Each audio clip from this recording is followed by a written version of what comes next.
Welcome to Read 508, Week 3. This week we're going to get into our textbook and we're going to cover Chapter 1, which covers the Reading Act. So this chapter covered some of the kind of big ideas behind why it's important to read, went over with broad strokes some of the processing theories and instructional theories about how one learns to read and how one teaches someone how to read, and then talks about or hits upon a little bit about using reading and technology in today's society. So we're going to go over just some of the main points in this chapter. So we start off with the importance of reading.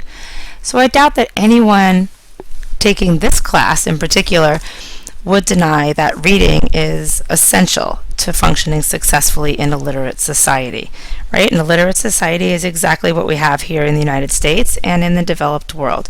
So if you stop for a minute and you think about all of the things that you need to use reading for during the day, it's really nearly everything you do. Think about reading the map on your phone, or following the GPS on your phone, or taking a look at street signs, traffic signs, advertisements, reading a menu, looking at the labels on cans and boxes of food, taking a look at the newspaper, reading magazines. Even watching TV today requires reading, as you turn on your television and it asks you to pick a series of commands, or you turn on the guide function and it lists for you all of the television shows that are on. Nobody wants to click through 1,000 channels, right? It was a lot easier when we just had 6 or 7 channels to click through. But you really need to be able to read to select even the TV shows that you want to watch, or the videos on YouTube, or to play a video game. Reading is really all around us, and probably more so than it ever has been before. And then, as teachers, and particularly as teachers who are so interested in reading, we want students to know that reading is cool, right? We want students to be able to read for enjoyment. As a teacher, we want students to see reading as a pleasurable activity. We want them to be engaged the way we're engaged when we read. We want them to be able to experience the places that we've been in reading, the characters that we've met, or the things that we've learned. So these are just some of the ideas, or some of the reasons that really underscore why reading is important. If you ever want a really great example of how difficult it is to function in the world on a day-to-day basis without reading, spend some time with a student who's, just going into kindergarten or just going into first grade. This is a student that probably has a lot of pre-literacy skills, knows that it's important to read, and knows that there are things out there to read, and they ask all the time, what does that say? What does that say? What does that say? Because they want the information, they see the words, but they just don't have the skills yet to be able to interpret that information themselves. And so if you just think about the things that a child does during the day that requires them or is enriched by them being able to read, it really gives you a good idea of how important reading is. So if reading is considered an act, then that act has a product. And so the reading product is communication, right? So the communication of an idea or a thought, information about a topic by a writer or by an author to the reader.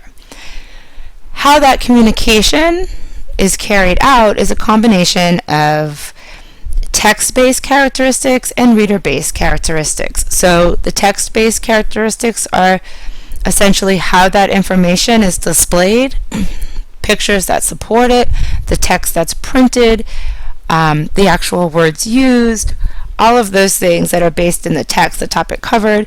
And then reader-based information is what the reader is bringing to the Reading Act. And so we're going to spend tons of time on these topics in this class and in the other classes you'll take, but just some of the things that readers bring to the act of reading include their motivation to be reading, their background knowledge, their prior experiences, what they're seeking to get out of that reading act. All of this influences the communication that the reader takes from the writer. And so we know, of course, that if we're thinking about reading, that comprehension is absolutely necessary. So let's talk a little bit about the reading process. So the reading process is an extremely complex process. This act of reading really demands a complex set of responses, right? So when a student reads, they need to be able to perceive the symbols set in front of them and be able to interpret what they see. They need to be able to follow the linear, logical, and grammatical patterns of the written word, so they need to have that knowledge with them. They need to be able to relate those words, right, back to direct experiences that give the words meaning. They need to make inferences, right? So they need to be thinking about what they're reading and make inferences from and be able to evaluate that material. That's why we say it's an interaction, right? Reading itself is an interaction. They need to, of course, remember their own experiences and what they've learned in the past and be able to incorporate new ideas or the new things that they're reading about, the new facts that they're reading about into what they already know. So there's the learning aspect of the reading process. Students need to be able to make associations, right? So recognize the connections between obviously symbols and sounds, between the words and their meaning or what those words represent, and with the content of the reading as well. There's affective characteristics that students need to engage in the reading process. So how they deal with their personal interests and attitudes, these can affect how they read, how often, what they take away from the text. And then lastly, kind of putting all of these pieces together to help them make sense of the material, to help them pull that information out, to help them comprehend. We call this the constructive element of the reading process. So there was a really great quote, I thought, in these first couple of chapters that said, in the first couple of paragraphs that said, if readers can read the words but do not understand what they are reading, they are not really reading, right? So we've got a picture of a couple of confused kids here. And so if you go back to this slide, if students can't engage kind of all of these pieces of the reading process, they don't have all of these pieces, they're not going to get to that ultimate goal, which is comprehension, right? So they have to not just be able to read those words, but they have to understand what they are reading to fully participate or to complete that reading act. Now we're going to spend a little bit of time kind of going over in a little bit more detail some of those aspects of the reading process. So the first one is the sensory and perceptual aspects. So perception is obviously the interpretation of sensation. And so when we talk about sensation in reading, the reader's mind we're actually talking about the sensory impression, right? So the way that you take in the data for reading is visual. So for a typical reader, so it's visual, you actually see them. For a blind reader, it would be tactile, right, as they learn the process of Braille. But you take in this sensory information, and as people see the words, or actually see the symbols and see those words, their brain is receiving these visual sensations from the words and the phrases on the printed page. What happens then is that the perception piece comes in as the brain interprets these visual sensations, as the reader starts to recognize and give meaning to the words and to the phrases, right? And so if you think back to that list that we just went over, part of this happens as the reader starts associating the words and the phrases with the information that they know about the words and the phrases, the meaning, the experiences that they've had with those objects or ideas that are represented by those words or those phrases, the emotions that they have that may be associated with those words or those phrases. And so when I mentioned before that idea that the communication is this combination of text-based and reader-based processing, this is an example of it. And so they give it a nice little example in the textbook with the word apple pie, right? So when someone sees the printed word apple pie, this can, of course, result in their brain seeing that word, triggering that visual or mental image of pie, but it also might bring to mind the recollection of its smell and its taste. But of course, this is only going to happen, or this association is only going to happen with a person who's had prior experience with apple pie, eating apple pie, smelling apple pie, tasting apple pie. And then, of course, apple pies can vary, right, in their taste, in their appearance, in their smell. So different people will attach different meanings to the word apple pie. So the kind of sensory and perceptual aspect of just that particular word can be different for different readers. There's also this element of reading that requires visual acuity, right? So sharpness of vision.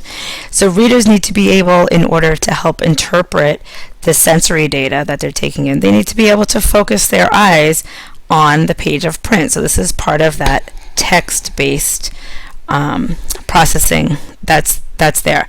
Lots of young kids developmentally haven't attained that 20/20 vision, right? Students need to learn how you use your visual sense to get that information off the page, in terms of the fact that in our language, or in English, you read from left to right progression, that the interpretation or the understanding of the words, that is the order that the words are going to be in, and that's how you take meaning. You can't just read the words backwards or pick and choose the words that you're going to read. And then within the individual words, they also know that your spelling or your interpretation of what that word is and the sounds that those symbols or those letters are making happens from left to right. So all of this kind of plays into that sensory or perceptual aspects of reading. Hearing is also a really important piece, and so we're going to talk a lot this semester about phonemic awareness, particularly in the beginning of this class. So in order to fully engage in the reading process, students must be able to hear clearly, right? Children have to be able to hear clearly. They need to have what we call adequate auditory acuity. So they have to be able to detect the differences amongst spoken sounds in a language. They need to learn how to associate the individual speech sounds, what we call the phonemes, with the way that they're written, the graphemes, right, the printed symbols such as the letters. Students who sometimes have hearing issues, or for some other reason have a speech delay, sometimes experience trouble when they start to read, because they're missing some of that auditory acuity. I know, just as an example, my own son had tons of ear infections as a child. He needed to get those ear tubes. He couldn't say very many words by the time he was about 20 months or so, because he couldn't hear the sounds. And then once he got those tubes put in and he heard what those words actually sounded like, he heard those sounds correctly, his language just exploded. And so kind of, they say the longer that we would have waited with that, he could have had more trouble than learning all the rest of his pre-literacy skills, right? Because that oral development starts to happen first. And so you really have to make that connection between distinguishing the individual sounds in order to make that transfer from the individual phonemes to the graphemes. And I'm only on this slide and I'm already going to run out of time. Okay, I'm going to have to talk a little less on the next couple of screencasts, but go ahead and pick up on screencast 2 for the rest of the discussion.